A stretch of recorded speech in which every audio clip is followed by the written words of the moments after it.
When the Dallas Mavericks walked away from the 2018 draft with Luka Doncic after trading their own pick at number 5, which of course they used to select Trae Young for the Atlanta Hawks, trading up in the draft to get Luka Doncic for a future first-round pick, which the Hawks used to select Cam Reddish, deep down the Mavericks knew they had a once-in-a-generation level player on their hands that they could build with for the future of their franchise, with Dirk Nowitzki set to playing his final season with the organization. And while some were skeptical of whether Luka would truly become a franchise player despite dominating the EuroLeague as a teenager, right away, Luka's impact was palpable, having won Rookie of the Year, was selected an All-Star in his sophomore season, and quickly rising to superstardom as one of the best players in the NBA in just his third season in the league. And while the Mavericks have certainly improved from their days of being a lottery team that netted them Luka, and despite going to the Western Conference Finals last season in dramatic fashion, taking out the top-seeded Phoenix Suns on their own home court in Game 7, this season has been a different story for the Mavericks. A season filled with frustration, inconsistency, lack of accountability, poor team chemistry,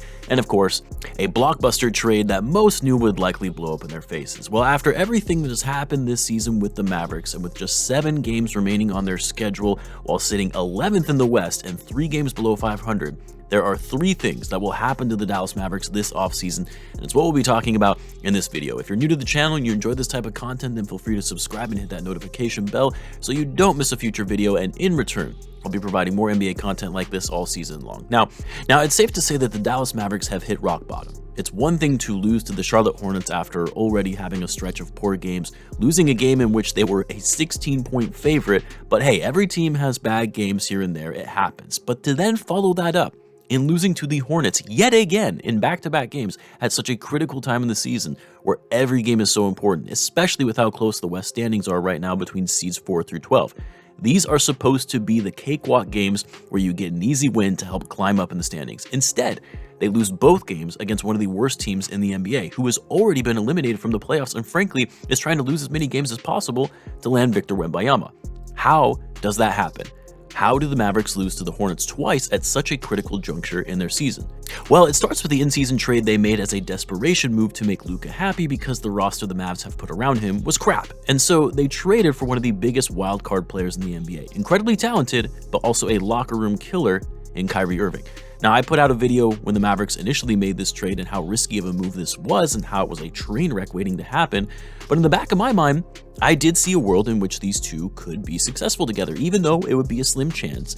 But the problem is when you have 2 hard-headed players, 2 ball-dominant guards who like to control the pace and flow of the game, and 2 egos that know they're some of the best players in the NBA, they're bound to clash and not gel on the court despite their immense talent. Thus, the first thing that will happen this offseason for the Dallas Mavericks is Kyrie Irving leaving in free agency. Look, the Mavericks knew that by trading for Kyrie, this was a high-risk, high-reward scenario. And given Kyrie had demanded a trade from the Nets, given the fact that he was set to become a free agent this offseason, and just given the fact that a lot of teams didn't want Kyrie on their roster to avoid the potential headache and drama that comes with him, the Mavs knew they could buy low in making a trade for him. The Nets had little leverage given they would lose Kyrie for nothing in free agency if they didn't find a trade partner, and so the Mavericks only had to trade Spencer Dinwiddie, Dorian Finney-Smith, 2 second-round picks, and a future first-round pick in 2029, which is unprotected. And that for a superstar-level player to pair alongside another superstar player in Luka. That's a pretty big steal, unless of course that superstar that you're trading for is Kyrie Irving. And it's even more risky when you have Kyrie set to become a free agent. Because every time Kyrie has approached free agency, whether it be in deciding to exercise his player option or re-signing with a team that he said he was going to re-sign with, like the Boston Celtics, you just never know what this guy is going to do. He can promise you one thing, that he's going to re-sign, say that he loves playing here, but we all know those are just empty words at this point when it comes from Kyrie.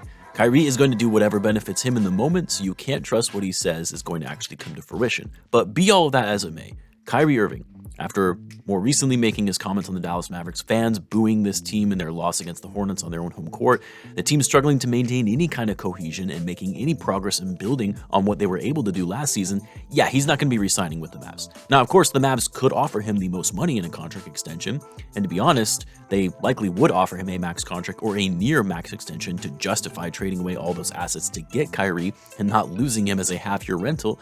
But for Kyrie, we all know he wants to go to LA. We know he wants to be on the biggest stage in the biggest market. And even though the Lakers can't offer him a max contract extension due to their salary cap and with some players that they're going to need to re-sign anyway, I wouldn't be shocked to see Kyrie taking a pay cut to play in LA alongside LeBron James. And while it's been reported the Lakers aren't really interested in making a run at Kyrie this offseason, yeah, that would change if they miss the play-in or get bounced out of the play-in and fail to make it to the playoffs. Rob Pelinka is going to be desperate to make a big splash by bringing in another star if he fails yet again to get the Lakers to the playoffs in back-to-back seasons. It's also possible the Mavs try and execute a sign and trade of some sort, whether it be with the Lakers or another team so they don't lose Kyrie for nothing, but either way, I have a hard time seeing Kyrie Irving remaining with the Dallas Mavericks beyond this season. The second thing that will happen this offseason for the Mavericks, and this one is probably a little more obvious, Jason Kidd will be let go as the head coach. Look, I know there are a lot of people out there who feel Jason Kidd is a great head coach, and because the Mavs went to the Western Conference Finals last season, they owned the Phoenix Suns in Game 7 of the second round, that he's this some sort of mastermind that outcoached the best team in basketball, but Jason Kidd is just not fit to be a head coach in the NBA. When he was coaching for teams like the Brooklyn Nets, the Milwaukee Bucks, Kidd has always struggled when it comes to building team chemistry on the court and developing players and making in-game adjustments when an opposing team is going on a run. And when you have a generational talent in Luka Doncic, a top 5 player in the NBA, and you're looking to build a title contending team around said player, yeah, Jason Kidd isn't the way to go as your head coach. I was shocked that the Mavs hired Kidd after Carlisle stepped down. That is a coaching downgrade when you're trying to maximize the youth of Luka as he heads into his prime. Now, to Kidd's defense, it's not like this roster has been constructed well to succeed with Luka. Losing Brunson in free agency was a big loss, taking on bad contracts that hamstring the overall cap space to bring in free agents like Davis Bertans in that trade for Kristaps Porzingis, giving questionable extensions to guys like Maxi Kleber, Tim Hardaway Jr., signing JaVale McGee to a 3-year deal when he's in his mid-30s. The one trade they made that I did like was bringing in Christian Wood, but they haven't been able to work out a contract extension for him, and it's very possible that he leaves in free agency as well. Just questionable decisions all around from the front office that I don't think you can really fault Jason Kidd for. But coaching, when a team grossly underperforms, should also be emphasized as well, and it's why this will likely be Kidd's last season coaching the Mavs, despite the fact that he's still going to be under contract and they're going to need to pay him.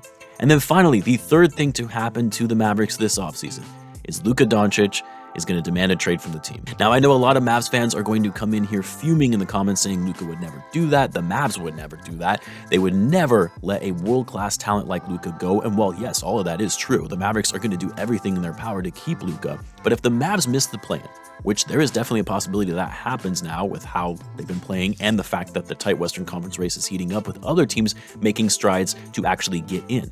And if the Mavs miss the plan, after going to the Western Conference Finals last season, after making a big trade for Kyrie Irving, also the fact that they don't have their first-round pick for this upcoming draft unless it falls in the top 10, which as of right now, they're hovering in that 10 to 14 range if they do in fact miss the playoffs. Missing the play-in, sending their pick to the Knicks would be an absolute disaster.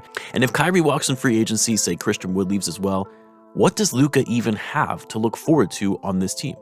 This is a player who has the potential to be the best player in the NBA in a few years' time when he's in his prime. And you're playing for a team that can't even finish in the top 10 in the Western Conference and an organization that has struggled a ton to build around you. And yes, there is some blame on Luka, okay? He can be pretty selfish at times, doesn't trust in his teammates, complains a lot on the court. He often tries to do too much, which can be to the team's detriment. Like, we shouldn't absolve Luka of any and all blame for the Mavericks this season. But at the same time, you can't really blame him for being frustrated and upset with the lack of talent around him, and then adding Kyrie Irving to the team as that savior to pair alongside Luka. And Luka hasn't been quiet in showing his frustration with the team this season, to blatantly yelling on the court when players are making mistakes, giving Mark Cuban a stare down on the bench, saying in post-game interviews that he's frustrated, how he's not having fun on the court like he used to, how he sometimes doesn't feel like himself, and that he's just being out there. These are all major warning signs before a superstar player demands a trade. And as I said before, the Mavs are going to do everything in their power to keep Luka. You never let a talent like Luka get away. But in today's NBA of player empowerment, players demanding trades and holding a team hostage until they do so, you can't sit here and say there isn't a world where the Mavericks will have no choice but to find a trade for Luka if he simply holds out and just becomes abundantly clear that he's not engaged or giving it his all when he's on the court. I mean, the good thing for the Mavericks is that they could get an insane haul for Luka Doncic. You're talking multiple first-round picks, which they need since they traded away a lot of their picks more recently, as well as young players, and you could also get a star or stars in return because you're going to need big salary players to make the money work in a trade for Luka at his salary, which will be $40 million next season. Obviously, moving on from Luka still is not preferable because it's Luka, a franchise player, a future Hall of Famer, but if you're left with no choice, it's not the worst return. Now, a lot can change between now, the end of the season, and the months going into the offseason. Do the Mavericks get it together in these final 7 games? Do they actually make their way into the play-in tournament? Do they even ball out and somehow make it to the 6th seed, considering just 2.5 games separate them from where they are now, 11th to 6th? Do they play the Kings in the first round, who are inexperienced, and take them out in the first round? Like, yes, if the Mavericks turn things around quickly and somehow make a run in the playoffs, then sure, Kyrie probably stays, Jason Kidd still keeps his job, even though I still think that would be a mistake, and Luka then doesn't demand a trade. But based on what we are seeing right now from the Mavericks, in crashing and burning to close out the season, I don't see them suddenly turning things around. But you let me know what you guys think in the comments. Do you think these 3 things will happen in the offseason for the Mavericks? Let me know, and as always, be sure to subscribe, and I'll see you in the next one.